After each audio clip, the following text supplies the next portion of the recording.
শুভ নববর্ষ এবং এই নববর্ষের বাকি দিনগুলোকে শুভ করে তোলার জন্যই আজকের এই সভায় দাস পরিবারের দুজন সদস্য তারা খুন হয়েছে। আমি শুনলাম দুজন গ্রেপ্তার হয়েছে। বাংলা পক্ষের আইন চললে একদম বহরমপুরে নিয়ে গিয়ে সেখানে লটকানো হতো। আপনারা বিচার আইন অনুযায়ী যেভাবে যেটা করার আমরা কিন্তু নজর রাখবো। স্পষ্টত আমরা একটা জায়গা বলে দিতে চাই, এই বাংলার মাটিতে কিন্তু দাঙ্গাবাজদের মাথা ফেদলে দিতে হবে, এছাড়া কোনো অপশন নেই। দ্বিতীয় কোনো অপশন নেই, ফেদলে দিতে হবে। এমন ভাবে দাঙ্গাবাজদের ফেদলে দিতে হবে যাতে তাদের 100 বছর তারা মনে রাখে যে হ্যাঁ ভাই, অনেকে ভেবেছে যে সাম্প্রদায়িকতা করে বা একচোখা সাম্প্রদায়িকতা করে নিজের ধর্মটা দেখতে পারে না, অন্য ধর্মটা দেখতে পারে, অন্য ধর্মটা দেখতে পারে না, নিজের ধর্মটা দেখতে পারে। এই যে একচোখা, এই বাংলার মাটিতে কিন্তু 2 যারা সংগঠন এসে গেলে তার নাম বাংলা পক্ষ।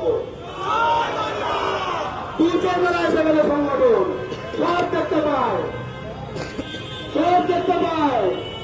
আরে তোরা হা বললে হাওড়া বুঝি। এই বাংলা পক্ষ ছিল সেই সংগঠন যখন শিবপুরে বহিরাগতরা দাঙ্গাবাজি করেছিল, মনে আছে? হিন্দি উর্দু, তখন সেখানে বাঙালি থমথমে, তখন বাংলা পক্ষ দাঙ্গা বিরোধী মিছিল করেছিল সেখানে। আজকে কি বলবো লজ্জার কথা, এখানে বাঙালির ওপর বাঙালি, কি বলবো লজ্জার কথা। তাই তো দেখলাম একটা মাফিয়া বহিরাগত বিহার থেকে আসা অর্জুন সিং এটা বলার সাহস পেল ইউপি বিহার ঝাড়খণ্ড থেকে লোক ঢোকাবো। ভেবে দেখো, সিদ্দিকুল্লাহ বলছে কলকাতা টাইট দিয়ে দেবো, বাঙালিকে চেনো না, ঠিক আছে? ধরে না, ধরলে পরে ছাড়ে না। হুমায়ুন কবিরকে আমরা দেখেছি কেটে ভাসিয়ে দেওয়ার কথা বলছে। আমরা দেখেছি সুমন্ত মজুমদারকে অস্ত্র দিয়ে আঘাত করার কথা বলছে। বাংলার মাটিতে এই ধরনের বদমাইশদের সম্পূর্ণ সমাজ বিচ্ছিন্ন করে দিন। সে সিদ্দিকুল্লাহ হোক, সে হুমায়ুন কবির হোক, সে সুমন্ত মজুমদার হোক, আর অর্জুন সিংকে তো দেশবাড়িকে দেশে পাঠিয়ে দেওয়ার ব্যবস্থা করতে হবে। এবং একই সঙ্গে বলতে চাই, ববি হাকিম বলল এক জেলা থেকে আরেক জেলায় গেছে। আমরা বলতে চাই সাম্প্রদায়িক ববি হাকিম, তুমি গয়াতে নিজের জেলায় ফেরত যাও, বাংলা বাঙালি ভালো হবে। এবং ববি হাকিমের সঙ্গে ওই নারদাই যে পয়সা নিয়েছিল, ববি হাকিম স্যান্ডগঞ্জি করে নিয়েছিল, এর টাকাটা করে নিয়েছিল সেই শুভেন্দু অধিকারী। এই সকলকে বলতে চাই, এই সকলকে কিন্তু বাংলার রাজনীতি থেকে একদম আউট করে দিতে হবে, বাংলার সমাজ জীবন থেকে আউট করে দিতে হবে। আইন পাশ করেছে দিল্লি, কলকাতা আইন পাশ করেনি, বাংলার বিধানসভা আইন পাশ করেনি, মুর্শিদাবাদের কোন বিভাগ আইন পাশ করেনি। তাহলে কি হচ্ছে এটা? পাঞ্জাবিরা যখন কৃষক আন্দোলন হয়েছে, পাঞ্জাবিরা কি পাঞ্জাবি অ্যাটাক চালিয়েছে?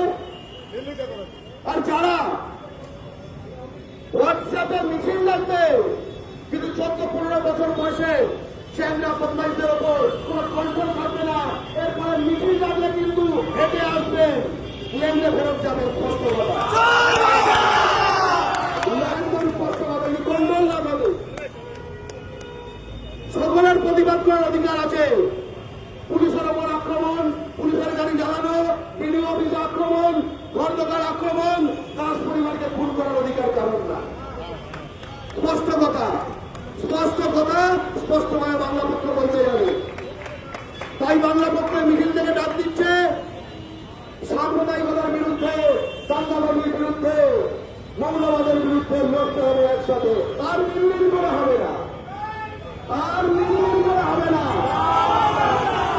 এবং শেষে বলতে চাই, আমি এখন করলাম যে দুজন মারা গেছে, খুন হয়েছে, বুকে এসে লাগলো।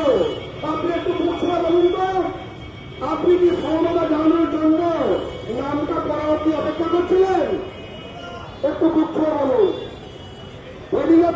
নির্মম খুন, নামটা পরবর্তী কি সমবেদনা মন্তব্য ছিল, তাহলে আপনি আমার শত্রু, তাহলে আপনি আমার শত্রু।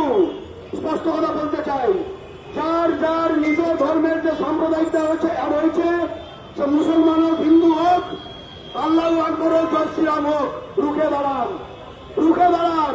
আমার মাটি আমার মা, বাংলাদেশ হবে না, পাকিস্তান হবে না, ইউপি বিহার হবে না। জয় বাংলা, জয় বাংলা, জয় বাংলা।